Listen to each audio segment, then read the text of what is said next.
Tapusin na natin 'to, Beb. RA 10592 na tayo. Ano ba 'tong RA 10592 na 'yan?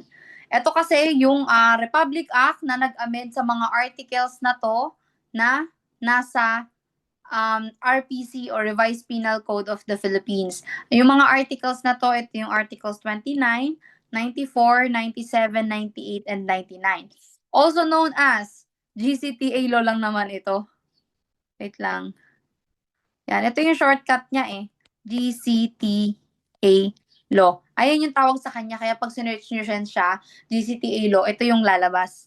Okay? Pero hindi lang naman ito, GCTA. Marami to. Ha? Ito pag-uusapan natin yan mamaya. GCTA, ano pa ba? STAL, TASTM. Sasama na din natin dito yung colonist na tinatawag. Okay? So, umpisahan na natin. Sino ba tong si MSEC? Okay, si MSEC, ang tawag, ayan yung acronym ng salitang Management, Screening, and Evaluation Committee. Di ba sabi ko sa inyo kanina, merong inmates records section doon sa release, di ba? May record section. So, isa sila doon, no? Ito yung nag-i-screen and nag-evaluate sa mga PDL who is subjective for GCTA, TASTM, at saka STAL. Sila yung nag-i-screen. Sila yung ano ba?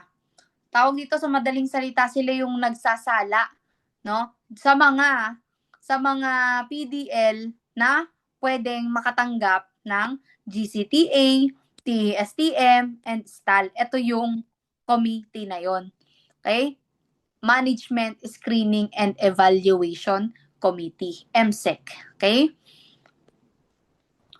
So, ano ba ang isa sa kanilang ginagawa? Ito yung CPI, tinanong siya sa board exam. Ano daw yung CPI? No? Pag hindi mo nabasa, hindi mo talaga masasagot. So, dapat hindi mo alam yung CPI ha. Dapat alam mo din kung ano yan. It stands for Credit Preventive Imprisonment. Okay? Credit Preventive Imprisonment. At take note, no? Take note mo to, Beb. For detainees only. Para lamang ito sa mga detainees. Sino nga ulit yung mga detainees? Sila yung fit, no? Nag-wait pa sila, no? Pending pa ang kaso nila. Under investigation pa, wala pang final judgment. Sila yan. Pero kaya nga sila i-appraise ng ganito, appraise ng CPI doon sa tawag dito, sa process na pinag-usapan natin sa mga naunang part. 'Di ba sabi ko i-appraise yung CPI, sasabihin ni records unit, 'di ba? Ito 'yon. Ito na 'yon. Ito na yung discussion na 'yon. Pang detainees lang 'to. Bakit? Dito kasi tatanungin mo siya kung gusto mo bang itrato ka sa loob na parang preso na rin o hindi pa. 'Di ba? Kasi nga merong merong mga documents na kailangan pirmahan at merong credit na tinatawag. Tignan mo tignan mo 'to, mamaya na natin 'to. Tingnan mo 'to. I-a-appraise sa kanya yan sa records unit para lang to kay detention prisoner. Ipapasok kasi siya sa loob ng kulungan. Okay? Possible nga wala ngang bail yung kaso niya o kaya walang pang bail. Okay? Pag nag-yes siya, sabi niya, okay lang ba sa'yo yung CPI? Ganito kasi mangyayari. Kasi dapat, dapat na talaga sa kanya to, nasabi talaga sa kanya, hindi pwedeng hindi.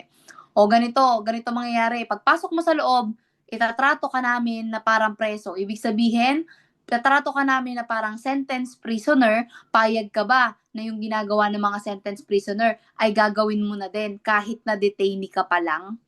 Diba? Payag ka ba? Oo, payag ako pag sinabing niyang ganon. O sige, payag ako. Ano bang catch? Diba? Pipirma ka sa tinatawag na document na detainees manifestation. Ang ibig sabihin nito, pumapayag ka na itrato kang parang sentence prisoner sa loob. Ibig sabihin, kung ano yung ginagawa nila, gagawin mo din. Kung ano yung parusa sa kanila, pag nagkamali sila, ipaparusa din sa'yo.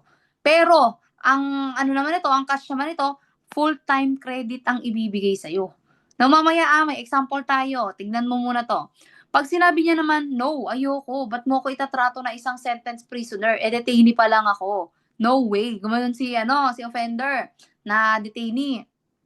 So, pipirma siya ngayon sa detainees waiver certification. Etong detainees waiver certification na to, ito yung nag-waive dito sa karapatan niya na ganito. Na at least sinabi sa kanya to. Yon, kaya niya kailangan pirman ito para mapatunayan na sinabi sa kanya to, ina-price sa kanya to, pinaliwanag sa kanya to, and yet hindi siya pumayag. O ang mabibigay sa kanya is 1/4 credit nung kanyang na-serve sa loob habang naghihintay pa ng sentensya. Yun na, ang basis kasi dito, Beb, yung actual detention or service of sentence. Magbigay tayo ng halimbawa. Yan. So sabihin na muna natin pumayag si detainee. Sige po, okay lang sa akin. Natratuhin niyo ako na bilang isang sentence prisoner kahit na detainee pa lang ako. Okay, pirma ka na sa detainee's manifestation. Full-time credit ang ibibigay namin sa'yo. Example, meron tayong unang example dito. 10 years na siyang naka-detain. No? Detainee siya ng 10 years. So, ganyan siya katagal. Hindi malabo yan. Kasi even detainee, tumatagal sa loob talaga. Sobrang tagal nga ng kaso umusad. No? 10 years na siya nakadetain sa kulungan at dumating yung time na nasintensyahan na siya ng imprisonment. Convicted by final judgment na siya, 20 years ang binigay sa kanya na parusa. So, ang gagawin niyan, since pumayag nga siya na tratuhin siya bilang isang sentence prisoner kahit siya ay detainee pa lamang, pumirma siya sa detainee's manifestation, therefore meron siyang full-time credit. Ibig sabihin, yung 10 years na yan na na-serve niya sa loob as detainee, ibabawas yan doon sa mismong imprisonment niya. Therefore, 10 years ang makikredit. 10 years ang makikredit sa kanya. Ang ibig sabihin no, 10 years ang maibabawas sa 20 years na to. E di ang ibig sabihin, ilang years na lang bubunuin niya sa loob?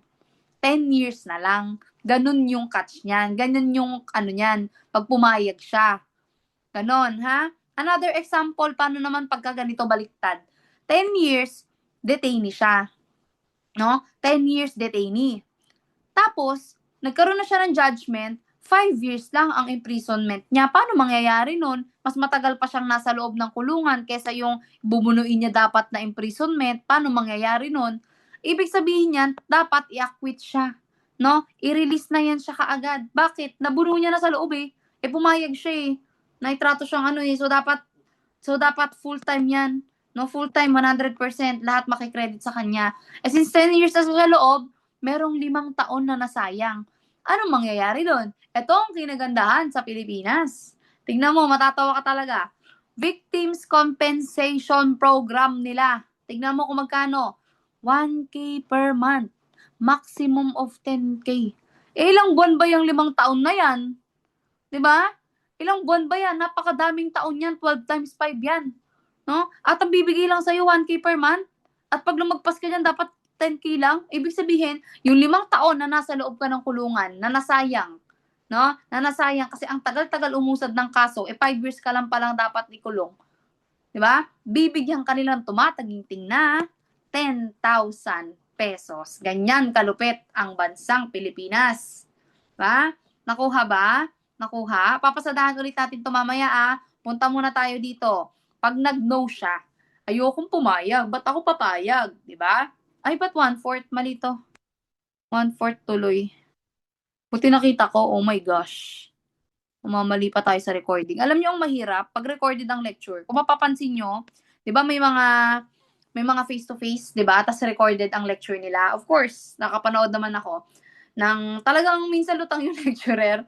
Minsan lutang talaga yung lecturer at minsan iba yung nasasabi niya sa nasusulat niya, gano'n. Normal na yun sa amin, pagpasensyaan nyo na kami. Common sense na lang yun pag may mga gano'n na parang katulad nung free lecture ko sa YouTube na alam ko yung sagot, sinabi ko yung sagot, tapos iba yung letter na binulugan ko. Di ba minsan kasi ang hirap kasi mag-multitask, gumagana ang utak namin, nagsasalita kami habang nagsusulat. Mahirap kaya yun, hindi kaya madali maging lecturer.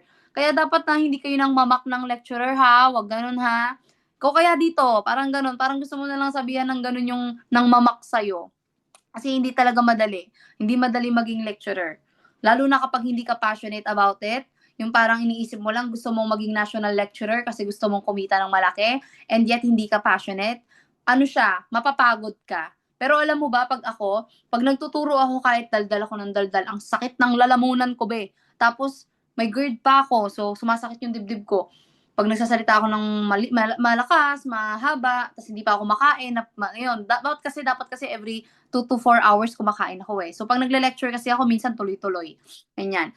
So, ang hirap niya, pag hindi ka passionate when it comes to teaching, mahirap siya. Pero ako, kahit sobrang pagod ako sa pagdadaldal dito, masakit na lalamunan ko, go pa din ako. Parang masaya ako sa ginagawa ko, hindi ako napapagod. Ito yung pagod na gusto ko. Ito yung pagod na pinapangarap ko. Hindi lang dahil sa sahod, hindi lang dahil sa kinikita ko. Okay? Yun, parang it's more than that. It's more than money. Kumbaga, ito yung parang I love what I am doing. Ito pala yung pakiramdam na mahal mo yung ginagawa mo. Kasi every time na may madaming students, madaming students na magchat-chat na parang uubusin yung pasensya mo talaga. May mga ganong estudyante. Kaya kung ikaw, advice ko lang naman to sa'yo kung gusto mo mapunta dito sa academe, kailangan mo ng mahabang pasensya dito at dapat passionate ka talaga sa gusto mong gawin. Kasi pagka nandito ka lang, gusto mo pumunta dito para sa pera, mahihirapan ka. Mas magandang gawin mo kung saan ka masaya. Yun, para sa akin lang naman. Anyway, ayan na naman siya. Nagchika-chika na naman siya, Day. Oh, ayan. Ano ha, dito na tayo sa no. Dito na tayo sa nag-no si detainee. So, sabi ko nga kanina, may pipirmahan siya na detainees waiver certification. Okay? Ang detainees waiver certification, wini-waive niya yung karapatan niya na magkaroon ng full-time credit. So, ang mangyayari sa kanya, ang bibigay lang sa kanya ay 4/5 na credit, hindi full-time. So, dito tayo magko-compute. Pero huwag ka maglala, napakadali lang nito. So, isipin mo, 10 years siya nakadetain. Kasi sabi ko kanina, di ba? Sabi ko kanina, ang basis nito ay actual detention or service of sentence. Actual detention or service of sentence ha. So, ang service of sentence niya bilang detainee, 10 years na siya sa loob. So, kung 10 years na siya sa loob, regardless, no, wala tayong pag-uusapan kung ilan ang imprisonment niya talaga dito. Regardless, kung ilan ang naging imprisonment talaga sa kanya, ganito yan. 10 times 4/5 ang gagawin mo. Yung 10, gagawin mo lang siyang fraction. Kasi whole number siya eh. Ibig sabihin ng whole number, isa lang siya, di ba? Ganyan, isang buong number siya, 10, number 10. Gawin mo siyang fraction. Lagyan mo lang ng 1 as denominator. Ito kasi yung numerator, ito yung denominator. Ha? Mahalaga yan sa FS. Ito yung numerator, ito yung denominator. So, yung numerator, doon mo ilalagay yung whole number. Tsaka mo lagyan ng denominator na 1. Tapos, ita-times mo lang yan sa 4/5. So, 10 times 4, 40. 1 times 5, 5. And itong 40/5 na to, i-divide mo silang dalawa. So, pag dinivide mo, ang 40/5 ay 8. Yan, ang sagot. 5, 10, 15, 20, 25, 30, 35, 40. 8, di ba?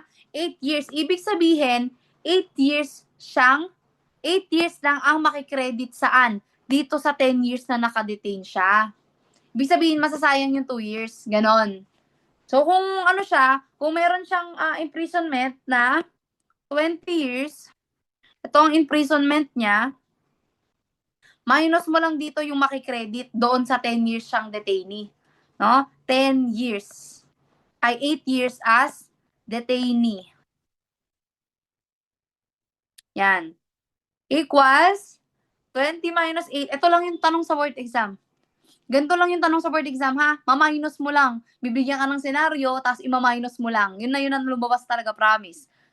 20 minus 8 equals to 12 years. Ibig sabihin, 12 years pa ang kanyang i-serve sa loob. Pero kung nag-guess siya kanina, di ba, kung nag-guess siya, full-time sana. Lahat yan, 10 years. Tapos pag na-sentensya siya ng 20 years, 10 years na lang i-serve niya sa loob. Di ba? Ganun lang ha. Ulitin natin para for the sake na maintindihan to ng mga kapatid nating medyo slow learner. Okay? So, sa booking process, sa booking procedure, si records unit, i-appraise niya itong CPI kay detainee. Tandaan mo ha, kay detainee lang ito.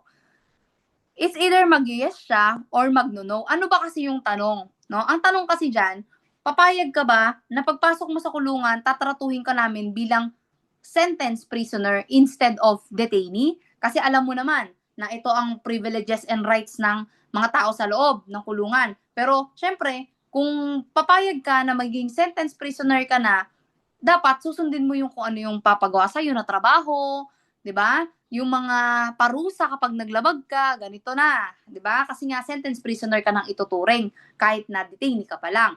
Sabi niya, yes po. Diba? Nag-yes siya. E di ngayon, pirma na siya ngayon sa detainee's manifestation na document. And, of course, full-time credit ang ibibigay sa kanya. Ito ang example nga na ginawa natin. 10 years siyang nakadetain. At after niyang 10 years na yan, nasintensya na siya ng final judgment na 20 years imprisonment. Ngayon, ima-minus mo lang yan silang dalawa, makukuha mo na yung credit.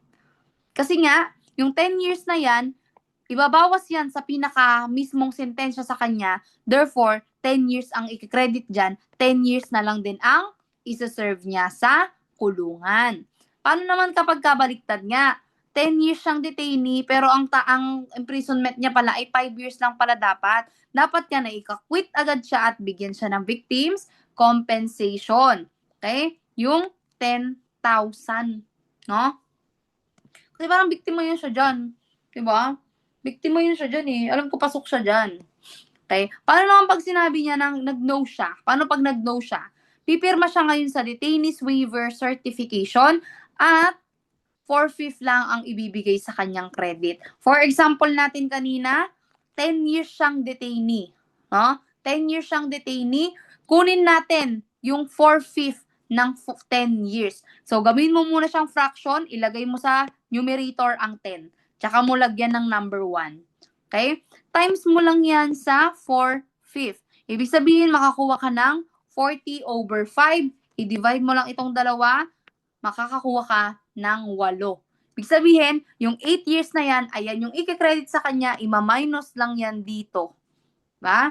Ima-minus lang yan dito, therefore, meron pang 2 years. No? 2 years pa. Pero kung 20 years ang imprisonment niya, minus mo yung 8 years na nakuha natin as detainee siya, meron pa siyang 12 years na bubunuin sa loob. Ganon, ha? Ganon lang yan. I-try mo sa sarili mo, mag-compute ka. No, wag na tayong magbigay ng another example dito kasi sobrang dali lang nito. Pero kung nahihirapan ka pa, pwede mong balikan yung video na to or gumawa ka ng sarili mong computation para mas madali kang matututo. Mas mariretain sa'yo yan pag ikaw ang gumawa ng example. Next tayo. Medyo may karoon ng issue dito eh. Kasi, meron kasing batas na RA 10592, di ba? Ayun na nga yung GCTA law. Pero meron din silang nilabas na IRR. Ibig sabihin ng IRR, Implementing Rules and Regulations. At hindi nagtugma yung batas sa IRR na nilabas nila. Kasi ang sabi, wait lang, hindi ko pa pala nabalikan to. Ito ha, if maximum penalty is destierro, alam na natin destierro, di ba? 6 months and 1 day to 6 years. Dapat ma-release na siya ng 30 days. No? If ever destierro. Kasi nga, hindi naman yan pwede kulong eh. Geographic ano lang yan, di ba kanina sabi ko, bawal lang siya pumunta doon sa lugar kung saan nangyari ang krimen. So, kailangan i-release na siya after 30 days kapag ka nag-yes siya dito. Okay? Oo, tama. Kahit naman hindi siya mag-yes eh. Diba? Basta destierro. Kahit mag-yes siya o mag-no siya, basta destierro ang napataw sa kanyang parusa, dapat palabasin na siya within 30 days. Okay. So, sabi nga, balik tayo dito. Sino daw ang mga disqualified dito? No? Dito, sino daw ang disqualified sa RA 10592? Sa grant ng credit preventive imprisonment. So, sabi dito, an accused who is a recidivist. Yan. Recidivist, bawal daw yan. Sino pa? Convicted previously twice or more times of any crime. Ibig sabihin, recidivist nga din. Oh? Accused who upon being summoned for the execution of his sentence, failed to surrender voluntarily or voluntary before a court of law. So, ibig sabihin, disqualified mabigyan ng CPI yung mga ganitong klase ng offender. Sino-sino sila? Recidivist, convicted na ng twice or more, at yung hindi nagpakita nung sinomon sila. So, yun yung mga disqualified sa CPI. Pero meron kasing lumabas na heinous crimes, no? Mamaya dito yun. Yan. Ito pala yan. Ito yung ano natin. Yung sinasabi ko palang conflict, dito yun para yun sa, wait lang. Ayan. Sa GCTA. Tama. Yung sinasabi ko palang conflict kanina is about yun sa GCTA, no? Sa credit sa kung sino ang qualified. Dito, tama lang ito na sabi sa IRR, no? Sabi sa IRR ng 10592, ang disqualified sa CPI ay ang mga recidivists convicted previously twice or more times of any crime at failed to surrender voluntarily nung sinamon sila ng korte. Yan yon. Ang nagkaroon ng problema sa IRR ng RA 10592 is about siya sa GCTA. Hindi siya sa CPI. Ulitin ko, baka nalito kita. Ang nagkaroon ng problema sa disqualification ng GCTA ay na RA 10592 ay GCTA. Hindi yung CPI. Yung CPI tama lang yung binigay nilang disqualification doon sa nakasaad sa batas. Ang nagkaroon ng conflict kasi is yung GCTA. Sino ang mga bawal bigyan ng GCTA? Yun ang sabi. Okay? Pag-aralan nga muna natin kung ano yung GCTA bago natin to pag-aralan, no? Iwalay ano nga natin to, ipagbalik ta rin. Yan. Ano ba yung GCTA, ma'am? GCTA stands for Good Conduct Time Allowance. Good Conduct Time Allowance. Mabait sa loob, kaya binibigyan ng credits. Ano yan? Sabi dito, privilege. Privilege. Granted to a prisoner. Ayan ang nakalagay sa batas. No? Nakalagay sa batas na privilege granted, pero doon sa manual, nagiging rights siya. No? Ang gulo din nila minsan eh. Pero tayo magagawa, ganyan talaga. No? Whether detained or convicted, ibig sabihin, para kanino to? Tandaan, for detainees and prisoner. Kahit detainee ka pa lang, pwede ka na mabigyan ng GCTA. Pag prisoner ka na, pwede ka din mabigyan ng GCTA. Ano to? Entitling him to a reduction of his jail or prison term for every month of actual detention or service of sentence as a reward for good conduct and an exemplary behavior. Ibig sabihin kasi nagpakabait sa loob. Ganun lang yon. Pinaka-basic na maiintindihan mo ang GCTA. Pag tinanong ka ng tropa mo, Tol, ano ba yung GCTA? Ano kasi yan? Ano yan? Ganito yan. Babawasan ka yung ano nila, yung service of sentence nila. Kasi nga, mabait sila sa loob. Ayun yung mga credits na yan. O, diba? Ganun kadali lang maintindihan ang GCTA.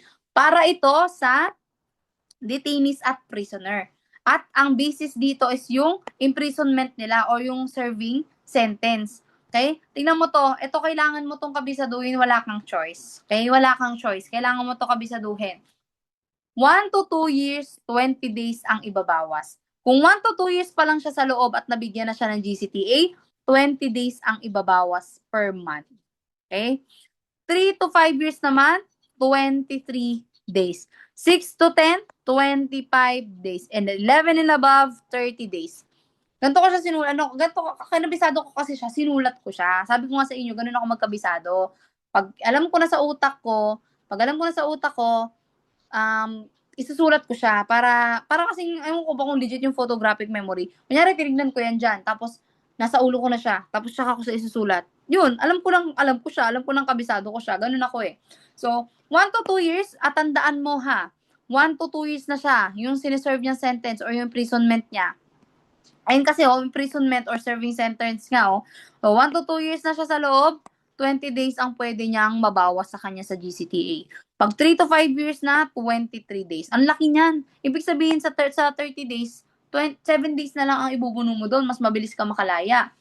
6 to 10 years, 25 days. 11 pataas, 30 days. Imagine, pag 11 years and above ka na, pag may GCTA ka, parang nababawasan ng isang buwan. No? Ang tindi, di ba? 2020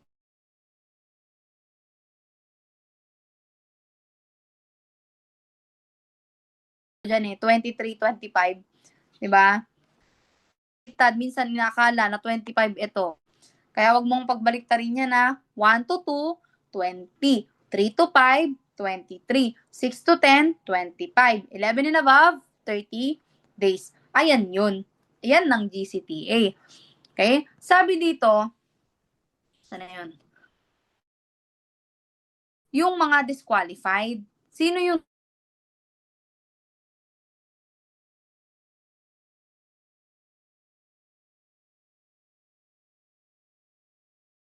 Ayan, Ginto versus DOJ. Sabi, 2019 IRR expanded the scope of RA 10592 when it excluded recidivists, habitual delinquents, escapees, and persons deprived of liberty convicted of heinous crimes from earning GCTA credits when the law itself did not do so. Ibig sabihin, nag-create ng RA 10592, no? Nag-create ng RA 10592. Ang sabi kasi sa RA 10592, lahat pwede, no? Detainee man o prisoner pwedeng mag-earn ng GCTA. Pero naglabas yung IRR ng 10592 kasi laging may ganun yan mga beb, ha? Laging may ganun yan, usually may ganun yan. Kapag may batas, meron silang implementing rules and regulations. Napapansin nyo ba yon? Di ba? May batas lang, tapos meron silang implementing rules and regulations. Tapos, yung implementing rules and regulations ng RA 10592, ang ginawa, nag-state doon sino ang mga disqualified na makatanggap ng GCTA. Isa na doon yung gumawa ng heinous crimes, ng mga recidivists, mga habitual delinquents. So ngayon nagkakanda gulo-gulo. Pero ito ang ruling ng Supreme Court. Pakinggan mo.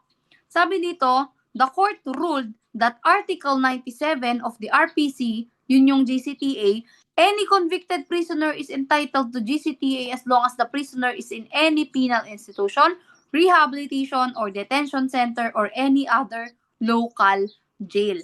Ayan ang sinabi mismo ng batas. Pero yung IRR nagbigay. Diba? Kaya, pwede. Pwede tuloy na makakuha pa rin ng GCTA kahit na heinous crimes ang ginawa, kahit na paulit-ulit nang nagko-commit ng krimen, ba? Wala na sila tuloy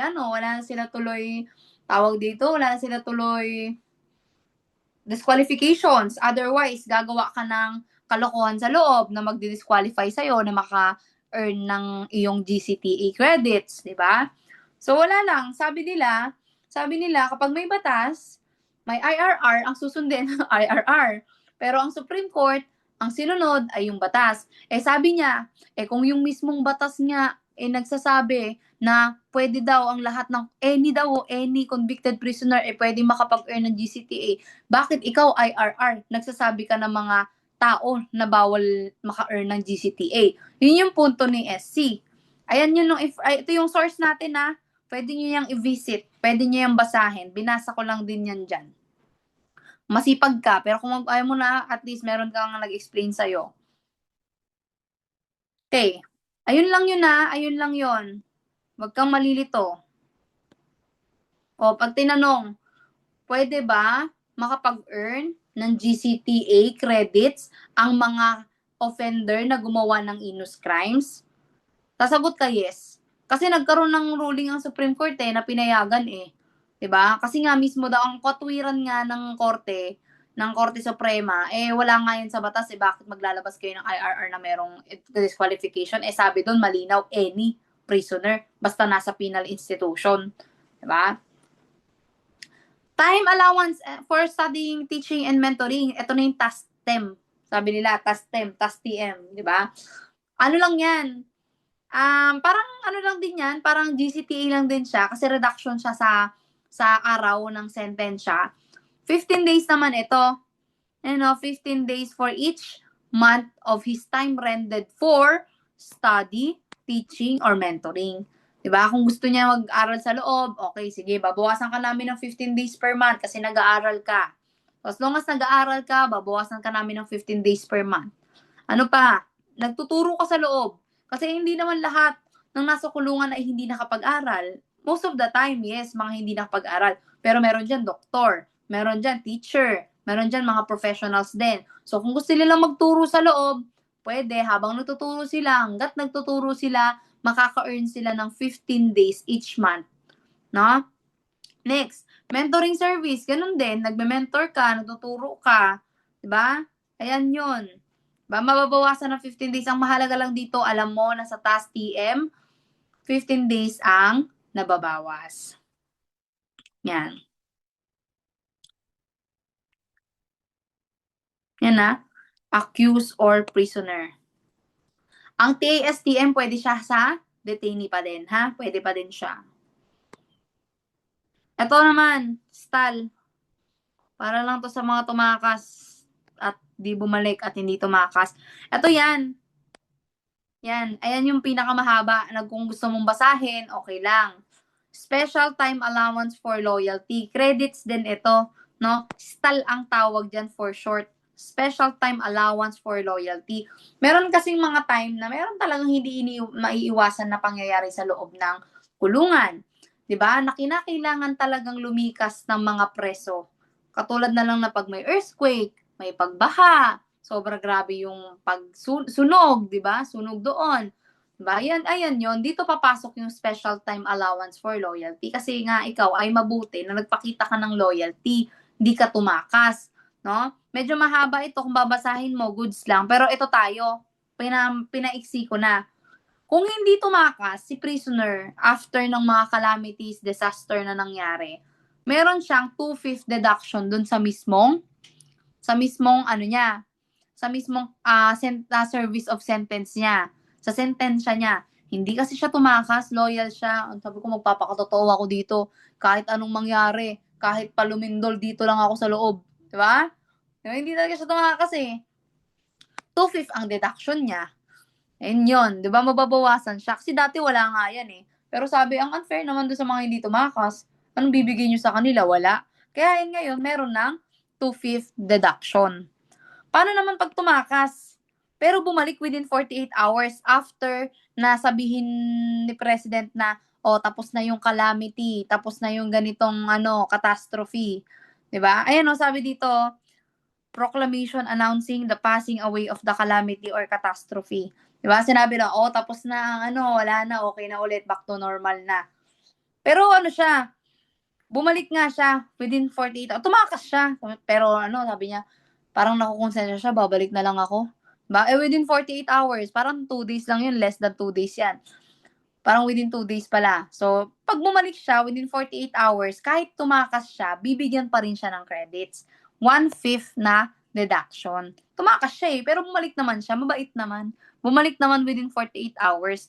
Kahit na nakaka-tempt ng magstay kung saan siya nagstay nung time na tumakas siya, bumalik pa rin siya. Kaya ngayon, bibigyan siya ng 1/5 deduction.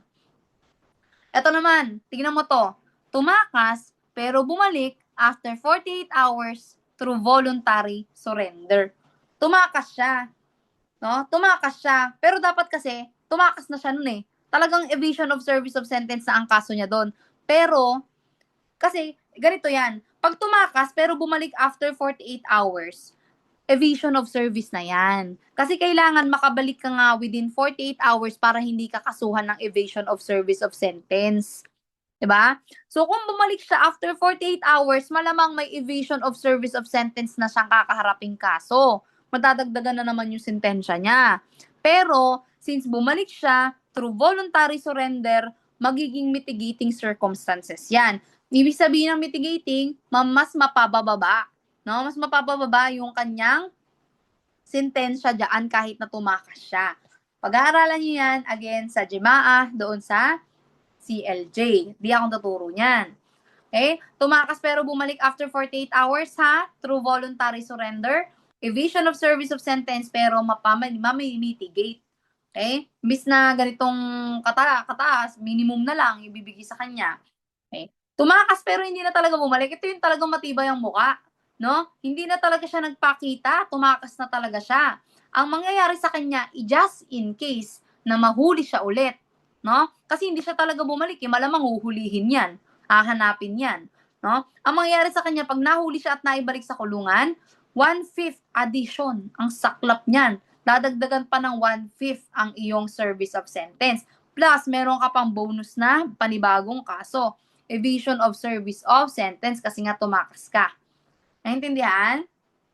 Madali lang, no? Tandaan mo lang yan ha. Ayan yung naka-highlight. Ito na importante dyan. No? Ayan yung stall. Ayan yung stall. Hindi tumakas, therefore, meron siyang 2/5 na deduction sa kanyang sentensya. Kapag hindi siya tumakas, kahit na antindi-tindi ng kalamidad. Tumakas pero bumalik naman siya within 48 hours. Ibig sabihin, 1/5 deduction. Basta within 48 hours after the issuance of a proclamation announcing the passing away of the calamity. Pero, pag siya ay tumakas, pero bumalik naman siya, after 48 hours nga lang, evasion of service of sentence pa rin yun. Pero with mitigating circumstances na. Kasi nga, voluntary surrender siya. Hindi na kinailangan na gumamit ng manpower at gumastos sa kanya. Yan. Hindi nga siya dadagdagan, pero may kaso pa din siya. Pero mamimitigate. Ha? Tumakas pero hindi na talaga bumalik. Ito nga yung matibay ang muka.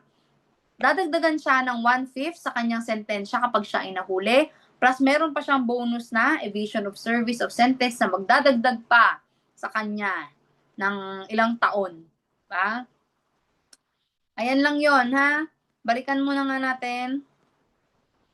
Again ha, ang CPI ay para sa detainee lamang. Pag destyero ha, dapat i-release na after 30 days. At ito, pag nag-yes siya, pag no siya, ganito yung mangyayari. Nabalikan na natin kanina yan.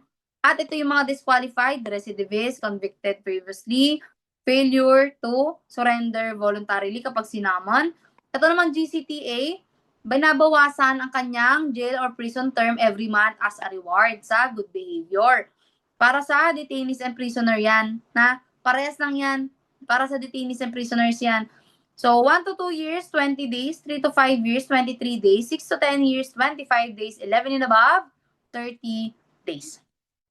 At sabi nga sa ruling for Ginto versus DOJ, si IRR ng RA 10592 ay naglabas ng mga disqualification. Pero yung mismong batas na RA 10592, any convicted prisoner ay entitled ng GCTA. As long as daw nasa penal institution sila, rehabilitation or detention center or any local jails. Ayan yung resources natin. Gusto nyo basahin. And yung TASTM, tatandaan mo lang dito kapag siya ay nag-aaral, nagtuturo, nagme-mentor, 15 days each month. Doon sa nare-render niya, ha? And yung STAL naman, Special Time Allowance for Loyalty, credits din yan siya. Loyalty credits yan. Ibig sabihin yan, kahit na may calamities, may disaster, catastrophe, hindi siya umalis sa kanyang selda. No? Pag hindi tumakas, 2/5 ang deduction. Tumakas pero bumalik within 48 hours after the proclamation ng President, 1/5 na. Okay? Tumakas naman siya pero bumalik naman after 48 hours, evasion of service of sentence with mitigating. Tumakas pero hindi na talaga bumalik. Pag nahuli yan ulit, 1/5 addition plus evasion of service of sentence. Konti na lang 3 slides na lang. Kapit lang. Natin anong oras na ba? Ay, yung recording kasi ang tinitignan ko. Yan, 12:29. Start. Okay. So, si colonies, sino ba si colonies? Kasi additional na reduction ito Additional na reduction ng, saan ba dito? 5 days for each calendar month. Ito na yung parang nakatira na sa loob ng penal institution. Nakasama na yung pamilya, nakakasuot na kung ano-ano, na damit, kahit hindi na uniform, kasi nga colonies na siya. Sabi dito, at least first class inmate, mamaya pag-aralan natin, yung mga class na yan, has served 1 year immediately preceding the completion of the period specified in the following qualifications, and has served imprisonment with good conduct for a period equivalent to 1/5 of the maximum term of his prison sentence or 7 years in the case of a life sentence. Nakaserve na siya ng 1/5 sa maximum term niya or 7 years just in case na life imprisonment yung sentence niya. So, yun lang naman si colonies. Ano bang importante sa kanya? Ayan si colonies. Pero ang importante dyan na tinatanong sa board exam, na possible din patanong sa board exam, yung privileges niya. Ang privileges niya kasi ay makakredit pa siya ng additional na 5 days. Credit of an additional GCTA of 5 days each calendar month. Ang laki niyan, 'di ba? 5 days. Tapos automatic reduction na rin. If ever na life sentence yung kanyang life imprisonment, ang life imprisonment niya magiging 30 years na lang. Matik yun. 30 years na lang yung life imprisonment niya. Imbis na life imprisonment siya, maximum niyan 30 years na lang. Okay? Subject to the approval ng director, yung anak niya at asawa niya pwedeng tumira doon. 'Di ba? Galing nga meron silang lupa doon sa loob. Kaya yung gusto niyang pakasalan pa lang, 'di ba? Pwedeng tumira doon. Sabi pa dito, as a special reward, the issuance of a reasonable amount of clothing and ordinarily household supplies from the government, 'di ba? Panis ka. Susustentuhan pa ng government. To wear civilian clothes, pwede din 'yan. 'Di ba? Ayan yung mga privileges ng colonies. Tandaan mo, importante, 5 days additional reduction. So, sino ba si colonist ha? Special Trusted Classification for Inmates with Good Conduct. Having served at least, sabi nga, 1/5 ng maximum sentence niya, na-serve niya na, or 7 years of life sentences. Ang tawag yun sa PJMP, di ba, trustees, yung mga pinagkakatiwalaan na. Okay. Ang naitanong sa board exam, sino si newly arrived inmate? Anong class ng inmate siya? Second class inmate ang tawag doon sa mga newly arrived inmate. An inmate devoted from first class, na-demote siya sa first class, or one promoted from third class. Wait lang, lang ako. Lang nananakit na yung lalamunan ko Okay, resume tayo. Tatandaan mo lang naman, tinanong lang naman sa board exam, ano daw ang tawag sa newly arrived inmate. Tas ang choices, first class, second class, third class. Sasagutin mo lang dyan, second class, kasi ayan yung class ng newly arrived inmate. Okay, sino ba si first class? Si first class kasi, ito yung inmate whose known character and credit for work while in detention earned assignment to this class upon commencement of sentence or one promoted from second class. Kumbaga parang ito, first class siya, talagang matino na ito.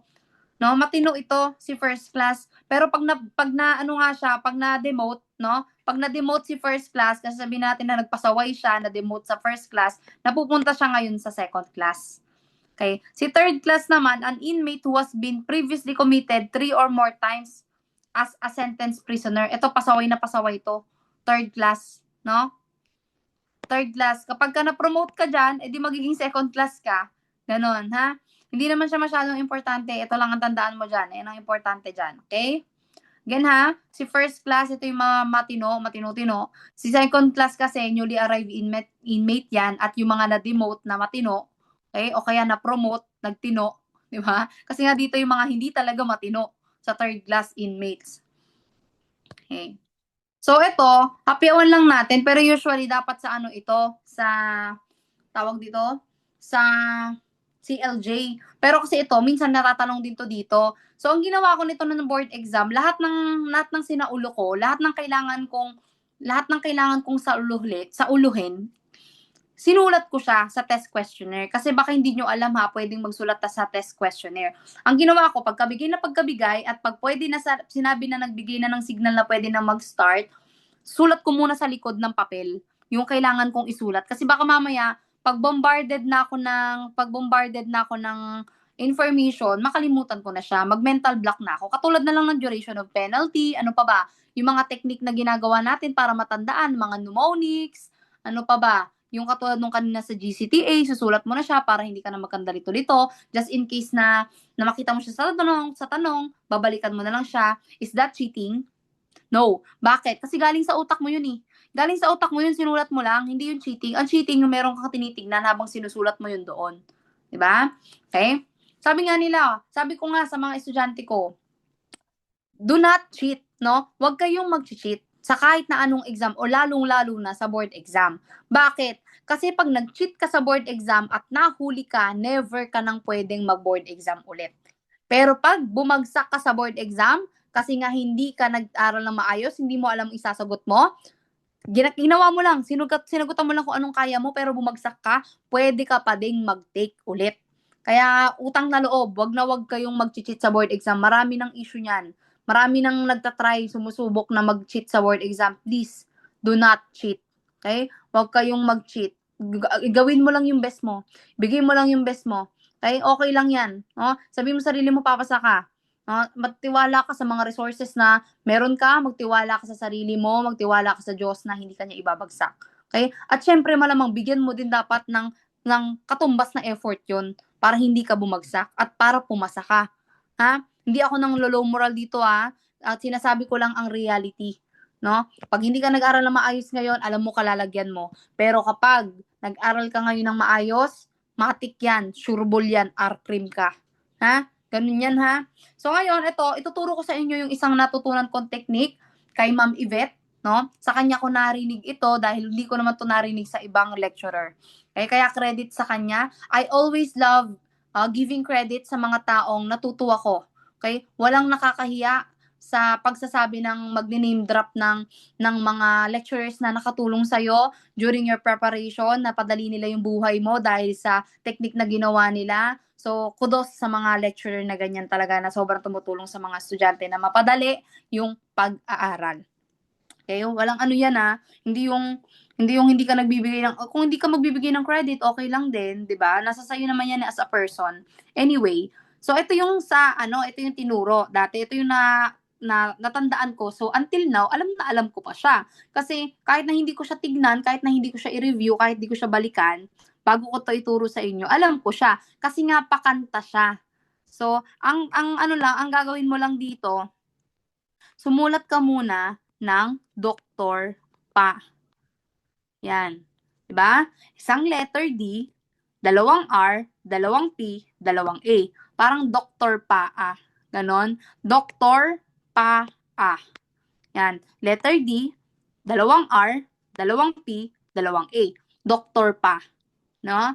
Yan. Bakit? Tapos ano pa? Bakit? Bakit ganyan? Bakit ganyan, ma'am? Kasi nga, tignan mo mabuti sa Dr. Pa. Tignan mo, death penalty. Duration ng penalty nga, di ba? Ano pa? Reclusion. Ano mauuna? Perpetua, temporal. Ang palatandaan ko dito, sino ba nauuna sa alphabet? Letter P o letter T? Letter P. Perpetua. Ano pa? Reclusion, temporal. Yan. Sa prison, sino mauna? Mayor o correctional? Hindi mag-work dito yung alphabet, be. Mayor tayo dito, mayor. Dito ay prison, correctional. Mauuna ang mayor kaysa sa correctional, ha? Next, arresto, mayor. Mauna ang mayor. Then, arresto, menor. Diba? Ang dali, napadali ang buhay. Diba? Sinong hindi magti-thank you pag napadali ang buhay? Diba? Dr. Pa, tapos sulat mo lang yan ng ganyan, death, reclusion perpetua, letter P mauuna sa alphabet, bago temporal. Nauuna lagi ang mayor o mayor, no? Nauuna lagi ang mayor bago mag-correctional. Mayor bago mag-minor. Okay? Ano naman yung duration? Paano yung duration, ma? May pangalan lang yan. Dito tayo kakanta. Asahin yan. 1, 1, 6, 6, 12, 20. Now I know my penalty. Di ba? 1, 1, 6, 6, 12, 20. Now I know my penalty. Di ba? Hindi mo na siya makakalimutan. Kung ikaw bata ka ni Ma'am Yvette, tsaka bata ka ni Ma'am Jessa, magkapatid tayo. Ayan. So, 1, 1, 6, 6, 12, 20. Ayan yung basis natin ng duration of penalty. Okay? Tingnan mo Tingnan mo, buuin na natin.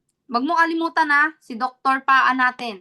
Dr. Pa 1, 1, 6, 6, 12, 20. Okay? Ano yan? Buuin na natin. 1 day to 30 days. Yan. Or 1 month. Kung gusto mo, pwede din. Dito naman, 1 month, 1 day to 6 months. Asa na ba yung 6 months? Ayan tatalon na dito. Tatalon na dyan. Tingnan mo, 6 months, 1 day, 2, 6 years. Kasi nga, kasunod na yung 6 years na. Tingnan mo, 6 years, 1 day, 2, 12 years. Ba? Di ka na mahirapan. 12 years, 1 day, 2, 20 years. And then lastly, 20 years, 1 day, 2, 40 years. Sobrang basic na, ma'am. Di na namin 'to makakalimutan. 'Di ba? Kita mo 'yan? 'Di ba? Sinama lang natin yung debt diyan pero wala ng debt ngayon, ha? Ang meron na 'yan ay ang katumbas na niyan ay ano? Capital. Life imprisonment. Yan. Yan. 'Di ba? Hindi mo na yan makakalimutan. Tignan mo, nag-Dr. Paa ka lang, tas kumanta ka lang ng 1166 1220. No? Natatandaan mo na yan. Kasi nga, tignan mo, 1 day to 30 days or 1 month, tatalon ka lang dito, 1 month, 1 day to 6 months, tatalon ka ulit dito, 6 months, 1 day to 6 years, tatalon ka ulit dito, 6 years, 1 day to 12 years, tatalon ka na naman, 12 years, 1 day to 20 years, tatalon ka na naman ulit, 20 years, 1 day to 40 years. At ang death ay life imprisonment na siya ngayon kasi wala na tayong capital punishment. Okay? Solid na ba? Solid na ba? Tatanungin kita ngayon, Beb. Pagka ba naitanong na sa board exam ang lahat ng diniscuss natin ngayon, makakasagot ka na ba? The answer is yes, hindi no. Huwag ka mag-no sa sarili mo, ha? Huwag ka mag-no, sabihin mo, yes, ma'am. Matik yan, sureball na ang CA1. No? Wala na yan, wala nang lusot ang CA1 sa amin, ma'am, kasi sobra-sobra na yung binigay mo. Diba? Grabe na. Diba? Yun lang yun. Yun lang yun, mga B. Congratulations, natapos mo ang ating CA1. See you sa ating CA2.